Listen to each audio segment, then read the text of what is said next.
Hello everyone and welcome to another edition of this week's news. I'm gonna be your host Vikings. As usual, if you enjoyed the content, please do subscribe to my channel, like the videos, share them around, let your friends know.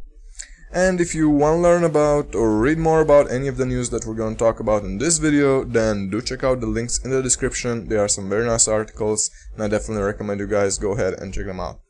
Now, I'm sorry I missed the last week edition, guys. The renovations are still ongoing and it looks like they won't end anytime soon.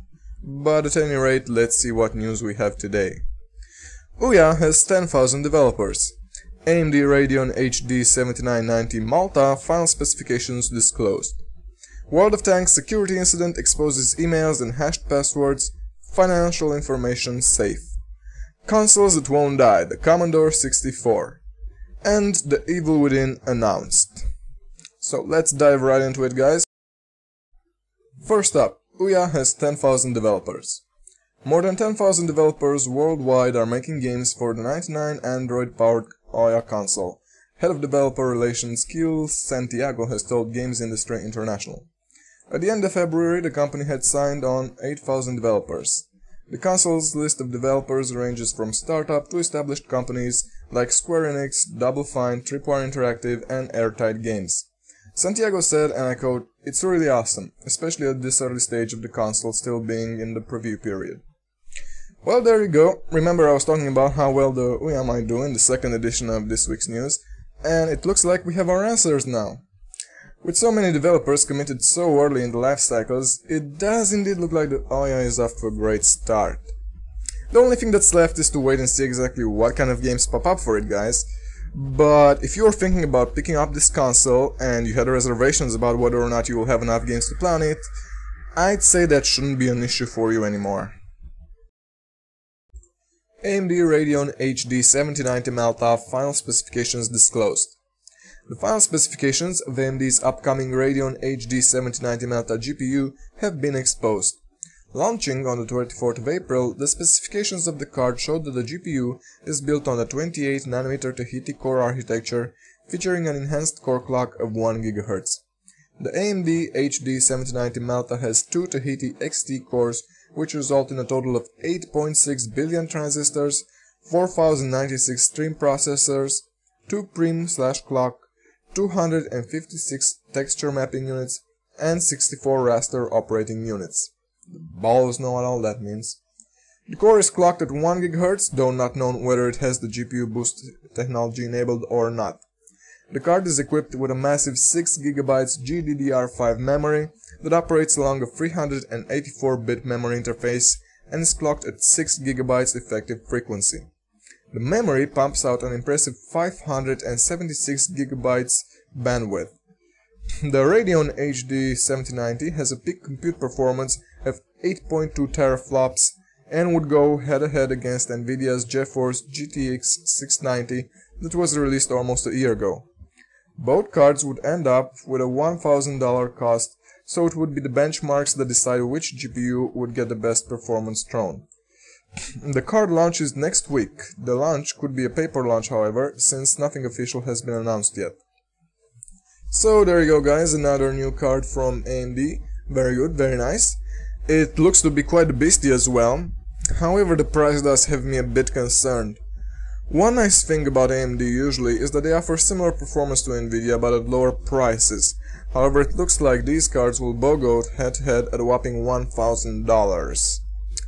As to whom it's gonna appeal to at launch with this price, well, normal guys like you and me will probably want to wait until the price drops into a more affordable range. However, it should be a nice pickup for developers, designers, or just people who have more money than they know what to do with. World of Tanks security incident exposes emails and hashed passwords. Financial information safe. The thick armored hull of World of Tanks has been breached, spilling the precious goods contained inside. Some of them, at least in the vaguest possible statement, WarGaming.net assured that, while a security incident has exposed some hashed passwords and email addresses, their customers' financial information remains unaffected. As a part of usual security practices, we recently became aware that some personal information may have been compromised due to a security incident, WarGaming writes. We immediately launched an investigation into the incident and can assure you that no financial information was accessed. However, we believe that some password hashes and email addresses were affected by the compromise. To incentivize users to update their details, and perhaps as a recompense for the fact that the breach happened in the first place, Wargaming are offering 300 gold to everyone who changes their password. Well, I can't say I'm really surprised by all this, guys. I guess this is one of the downsides of having your game go viral. As you all should know by now, World of Tanks is extremely popular. And it looks like while trying to keep the pace with their amazing growth, some of the details have been overlooked. Obviously, if you are a World of Tanks player, I recommend that you change your password immediately, unless you want to take the risk of having your account stolen. And hey, you get 300 gold as well for doing that, which, since I don't play World of Tanks, I have no idea if it's a high amount or not. Maybe one of you guys can let me know in the comment section. So you really have no excuse for not changing your password. Also, please keep in mind, if you use the same password anywhere else, I highly recommend that you change it in those places as well. Consoles that won't die, the Commodore 64. The Commodore 64 celebrated its 30th anniversary in August 2012.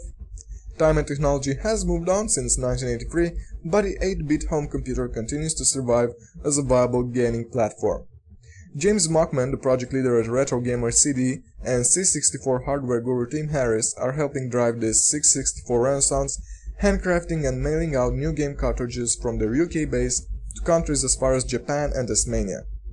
The 64 was and is a very unique system that no other console or home computer replicated, says C64 aficionado Eric Nelson. The combination of recognizable graphic elements and SID chip, which means sound interface device, make it a very viable gaming system even today. Guys, the Commodore 64, what memories it brings. I definitely and 100% recommend you go and read this article, guys. It's quite big. I only fitted the start in this video, and honestly, it's quite awesome when you think about it. Although they did make one little mistake in my opinion by calling it a console when it was actually more of a computer. I think many of you can remember one of their famous slogans that went, "If personal computers are for everybody, how come they're priced for nobody?" Still, think about it, guys.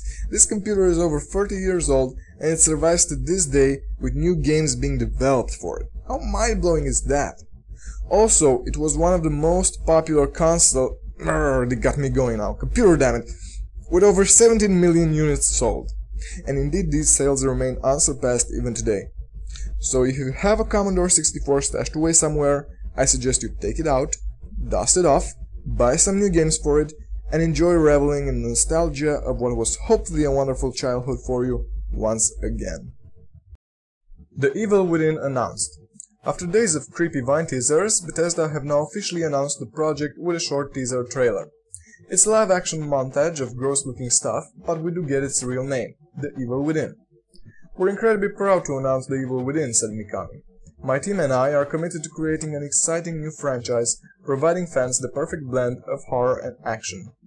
The Evil Within is due out in 2014 for PC, along with current and next-generation consoles.